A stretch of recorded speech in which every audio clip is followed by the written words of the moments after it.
매년 입춘 때면 나오는 말이 있다.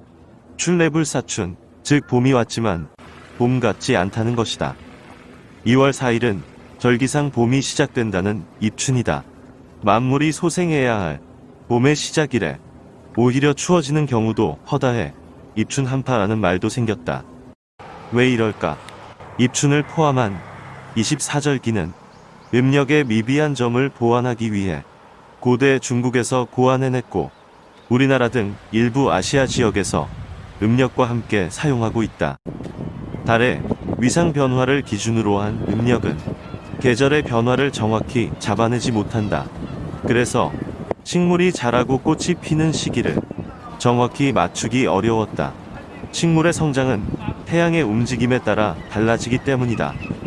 이 때문에 음력은 농사를 짓는데 애로점이 많았다.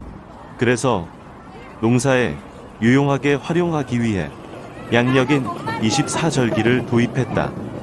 태양의 움직임은 곧 계절의 변화와도 직결되니 24절기로 계절의 변화를 짐작할 수 있다. 이렇게 해서 입춘부터 대안까지 24절기가 탄생해 음력과 함께 사용돼 왔다. 설과 추석, 단오, 한식과 삼복 등은 음력을 기준으로 했기에 매년 날짜가 다르다. 그렇지만 양력의 24절기는 날짜가 거의 고정돼 있다. 물론 시간에 따라 약간의 차이가 있어 날짜상으로 하루 정도 차이가 생기기도 한다.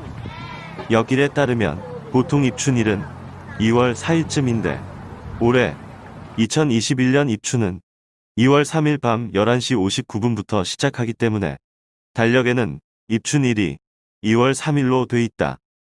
그런데 1년 중 가장 춥다는 대안이 1월 20일인데 불과 2주일 만에 입춘이 오니 한겨울과 봄의 간격이 너무 짧다. 그래서 입춘을 전후해 추위가 오는 경우가 많아 절기상 봄이 지났건만 봄을 느끼지 못하겠다는 출래불사춘이라는 말이 나왔다.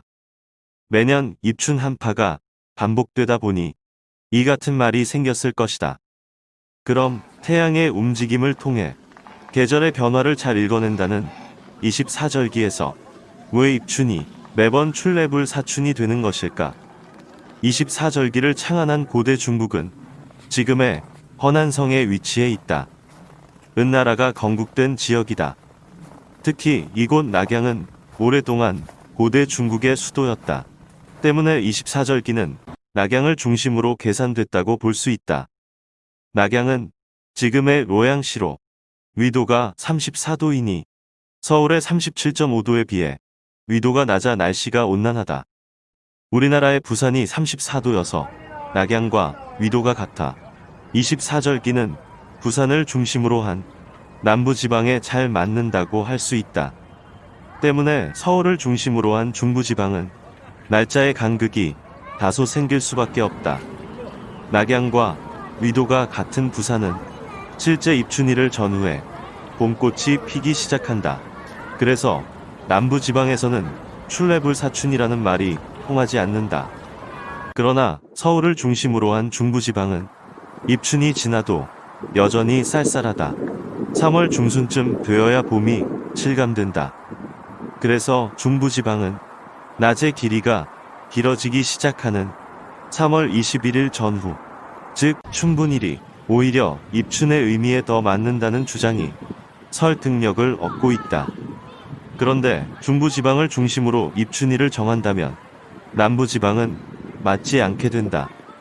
아무튼 계절의 변화가 특정 날짜를 지나면 바로 시작된다고 보는 것은 무리가 있다.